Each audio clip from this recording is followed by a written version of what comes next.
Start.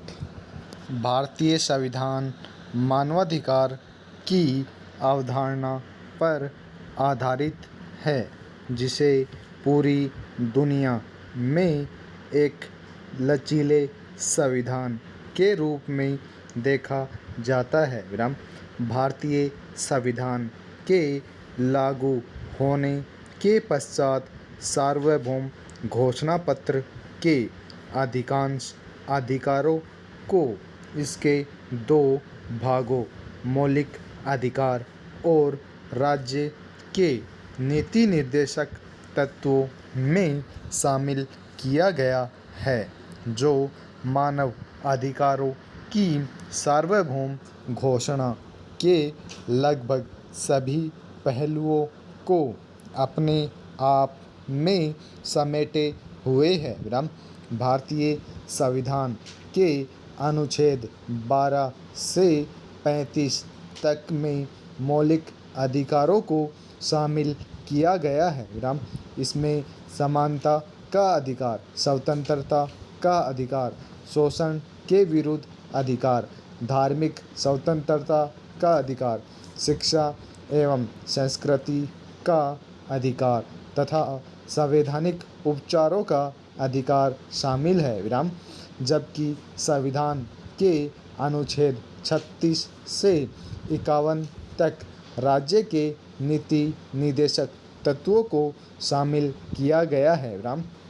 इसमें सामाजिक सुरक्षा का अधिकार, काम प्राप्त करने का अधिकार, रोजगार चुनने की स्वतंत्रता, बेरोजगारी के खिलाफ काम की सुरक्षा और कार्य के लिए सुविधाजनक परिस्थितियों, समान कार्य के लिए समान वेतन, मानवीय गरिमा का सम्मान, आराम और अवकाश का अधिकार, समुदाय के सांस्कृतिक जीवन में निर्बाध हिस्सेदारी का अधिकार, लोगों के कल्याण को बढ़ावा देना, समान न्याय और मुफ्त कानूनी सलाह की प्राप्ति और राज्य द्वारा पालन की जाने वाली नीति के सिद्धांतों को शामिल किया गया है। अपने उद्देश्यों की पूर्ति हेतु भारत सरकार ने संविधान के अंगीकृत होने के बाद से अब तक कुल मिलाकर 104 संशोधन किए हैं। इसी श्रृंखला में मानवाधिकार अधिनियम 1993 भी आता है। Para change. भारत में राष्ट्रीय मानवाधिकार आयोग का गठन 12 अक्टूबर 1993 को किया गया। यह आयोग किसी पीड़ित व्यक्ति या उसकी ओर से किसी अन्य व्यक्ति द्वारा मानवाधिकारों के अतिक्रमण या किसी लोक सेवक द्वारा इस प्रकार के उल्लंघन की अनदेखी करने के संबंध में प्रस्तुत याचिका की जांच करता है। यह न्यायालय में मानवाधिकार से संबंधित मामलों में हस्तक्षेप, कैदियों की दशा का अध्ययन और उचित संस्तुति, मानवाधिकार से जुड़ी अंतर्राष्ट्रीय संधियों या अन्य प्रपत्रों का अध्ययन तथा प्रकाशन, संचार माध्यमों, सेमिनार या अन्य साधनों द्वारा समाज के विभिन्न वर्गों में मानवाधिकारों की शिक्षा का प्रसार करता है। यह आयोग अभियोग या जांच के लिए आवश्यक सूचनाएं व दस्तावेज प्राप्त करने के लिए किसी संस्थान का दौरा कर सकता है या किसी संस्थान में प्रवेश कर सकता है। किसी शिकायत की जांच पूरी होने के बाद आयोग उचित कार्रवाई या उसकी संस्तुति कर सकता है।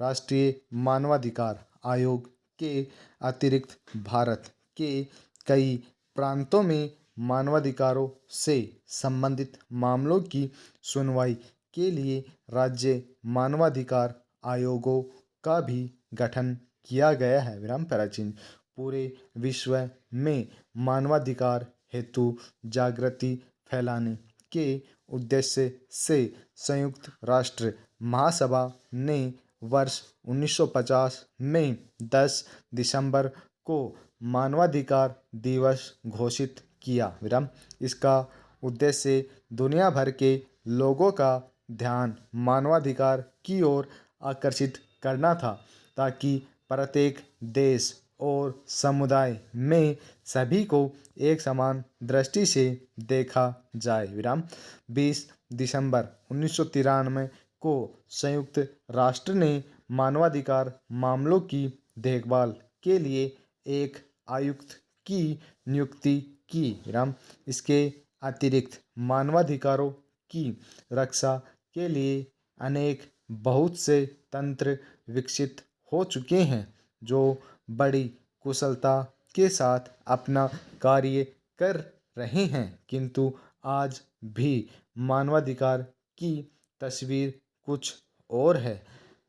विराम हाल ही में हमने नरसंहार और अंतर्राष्ट्रीय मानवाधिकारों तथा मानवीय कानूनों के अनेक अन्य हृदय विचारक या व्यापक उल्लंघन देखे हैं। विराम पैराचिंज दुनिया के आज बहुत से देशों में हो रहे युद्धों पर विचार करें तो युद्ध का संकट मानव अधिकारों के लिए और नया रूप में सामने आया है। विराम अमेरिका में 9/11 के आतंकी हमले ने पूरे पश्चिमी जगत को हिला दिया और अब ISIS ने पूरी दुनिया में नए तरीके से आतंकवाद के रास्ते मानव अधिकारों के कुचलने की आहट दी है। विराम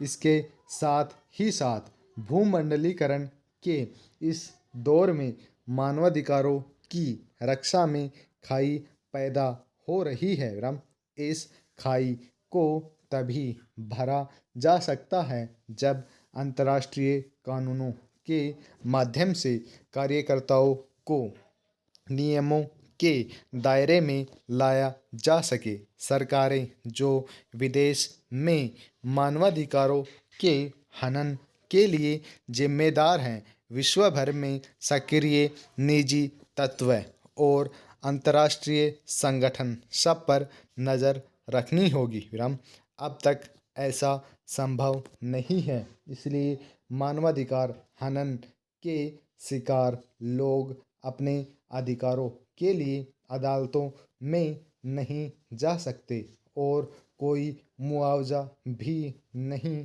पा सकते। विराम विश्व के हर हिस्से में मानवाधिकार कार्यकर्ताओं, राजनीतिज्ञों और समाजशास्त्रियों ने इस बीच निजी तत्वों द्वारा भी मानवाधिकारों के पालन और इसकी रक्षा की मांग करनी शुरू कर दी है। विराम अनेक NGO अभियान चलाकर मानवाधिकारों के हनन को बड़े पैमाने पर जनमत के माध्यम से सामने ला रहे हैं। विराम प्राचीन भारत देश के विशाल आकार और विविधता, विकासशील तथा संप्रभुता संपन्न धर्मनिरपेक्ष लोकतांत्रिक गणतंत्र के रूप में इसकी प्रतिष्ठा तथा पूर्व में औपनिवेशिक राष्ट्र के रूप में इसके इतिहास के परिणाम स्वरूप